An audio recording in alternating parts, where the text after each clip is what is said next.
Hey, what it do, y'all? It's your boy E2 Blue coming back at you again. And hey, Cowboys made another move in free agency today, um, probably about an hour or so ago. I like to wait a little while before I make my videos, just so you guys know. It's not that I'm late or anything.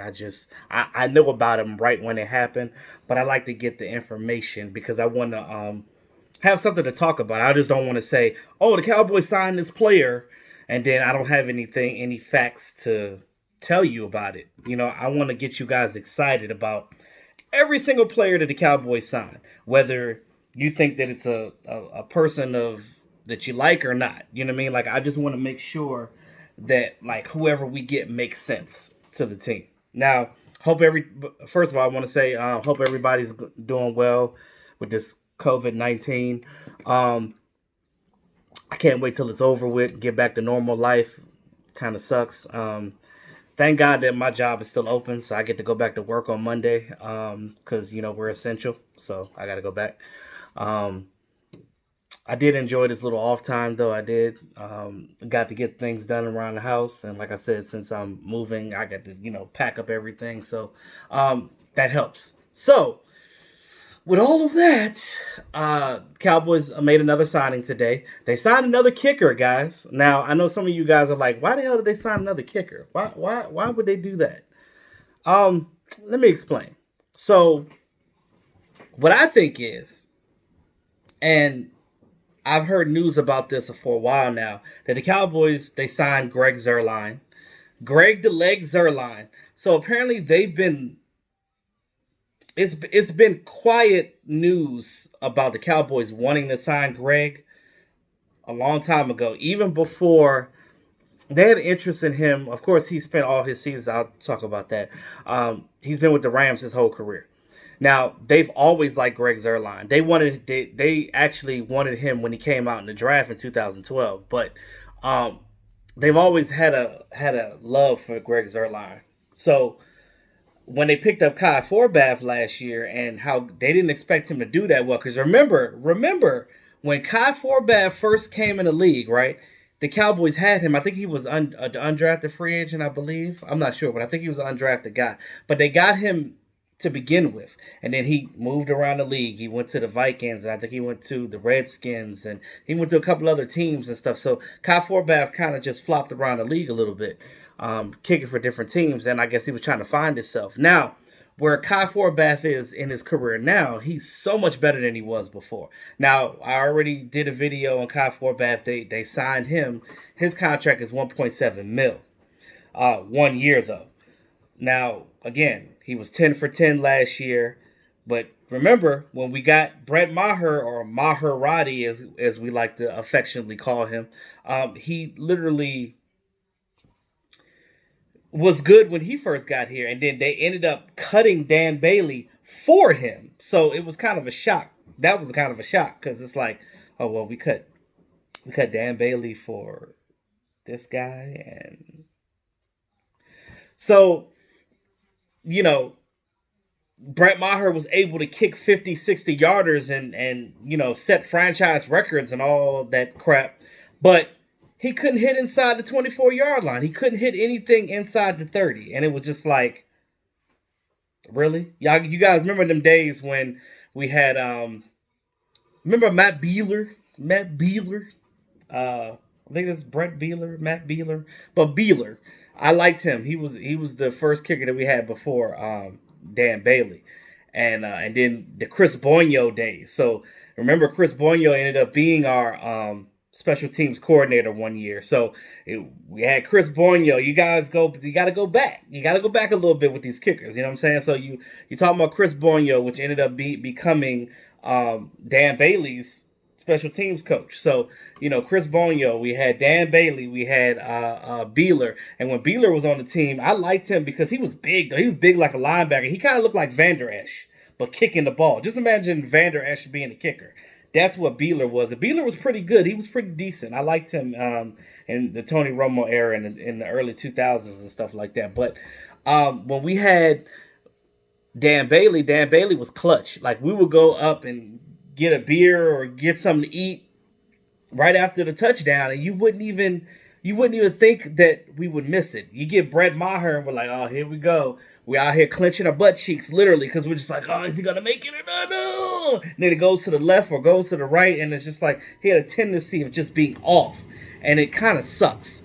But when you look at the grand scheme of things, though, I think the Cowboys learned their lesson because people are always like, oh, well, why did they sign 2 kickers? Well, one is for competition, and they like both guys, and they don't want to choose right now. And they don't have to choose right now. This is why you have a 90-man roster for training camp. So you get to go in training camp, you let these guys compete, and boom. So, about Greg Zuerlein. So, like I said, they signed him. He's the former Rams kicker. He spent all 8 of his seasons with the Rams.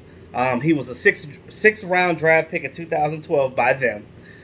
He was out of the University of Nebraska. Now, the kicker here, get it? The kicker. You see what I did there? So, the kicker here is the fact that John Fassel, which is now our special teams coordinator, which I love because you guys remember our special teams was dead last year, and we just sucked at everything, kicking, punting, going down the field, trying to stop the other team from running the ball back. We just sucked altogether. 32nd in the league, last in the damn league in special teams. But I think that one of the, outside of Mike McCarthy, getting John Fassel getting Bones was the best coaching, one of the second best coaching pickup outside of Mike McCarthy, because I was like, yes, we finally get. You see what he did with the Rams? The Rams were doing a lot of trickery things on. I love to see stuff like that. I hate how traditional the Cowboys were under Jason Garrett. We just did the same shit over and over again. And I feel like now we're gonna do different things and do tricks and not saying that's fundamentally correct, but sometimes you want to fool the other team and do something different that they never seen you do, because you know it's gonna work because they don't see it coming. But having John Fassel now, and matter of fact, their current punter was pissed. He was on his social media page, and I saw the tweet that he put out, and he was mad that John Fassel left and came to the Cowboys. But again, we got John Fassel. He brought Greg Zuerlein with him. And I know that when John Fassel got here, he was like, look, I know you guys got Kai Forbath, you guys signed him back, but and that's probably him talking to Jerry and Steven hey, let's go get Greg Zuerlein, that he's available. Let's go get him, bring him in, create a competition within this offseason and training camp, and see who kicks better. Now, I'm going to go over some of their stats, too, so to kind of give you a bigger picture of how close they are, or not close they are, whatever that you think. Now, I know some of you guys are going to like Kai Forbath better, some are going to like Greg the Leg Zuerlein better. And Mark Holmes, it's not Zurich, it's Zuerlein. I love you, Mark. I really do. Shout out to Mark Holmes, though. I know he's probably live right now, as always. Kicker, Greg Zuerlein, former Packers, 8 years. The Cowboys signed him to a 3-year deal. 3 years. Kai Forbath only has a 1-year deal, $1.7 million with, I think, $470,000 guaranteed. Greg Zuerlein's deal kicks that out of the water. These are the numbers on Greg Zuerlein. Greg Zuerlein signs a 3-year deal with the Dallas Cowboys, $7.5 million with $3.5 million of that guaranteed. Wow. So it kind of puts things in perspective. You kind of just with that contract alone, and the fact that his old coordinator is with the Dallas Cowboys now, it makes you wonder who's going to be the favorite to win that job. Could Kai Forbath just be here for the offseason and then get cut? I hate to see that. I wish teams could carry 2 kickers. I really do. If teams could carry 2 kickers, it would give kickers more of an opportunity. Because I feel like it'd be a lot of kickers out there that never get to make teams because there's only one per team. So if there's more than 32 kickers out there, feel sorry for that. When you play football, it's you don't want to be a kicker because your chances of going to the NFL diminishes that much more than it already is just going in to be in a regular position. So I look at it like this. It's an interesting scenario. I'm going to love to see the battle this offseason between them. But here goes some more numbers for you guys. So in 2019, this is Greg Zuerlein I'm talking about. like I said, he spent all 8 seasons with the Rams, so the familiarity with him and John Fassel is just it just works out. 2019, he made 24 of 33 field goal attempts and 42 extra points. So that means the Rams were scoring a lot. 5 of 7 from 50 yards, which is not bad because there's a lot of kickers that can't kick far. Brett Maher, I don't care if you could kick so far, but my thing is, you're not kicking more than 50 yards on a normal basis. You understand what I'm saying? You're kicking between 22 and 45. That is your main range right there. So, if the Dallas Cowboys offense is doing what they need to do to get the ball downfield, you ain't got to worry about him kicking 50-plus yards. So, him being 5 of 7, whatever. I mean, that's pretty good. That's not bad. So, but you look at Kai Forbath last year. Between 40 and 49 yards, last year, Kai Forbath was 7 of 7. The rest of the kicks, and he had 10 kicks, so he was 10 for 10. So he didn't miss anything last year. But Kai Forbath was 7 for 7 between 40 and 49 yards. Greg Zuerlein with the Rams, he was 5 of 11.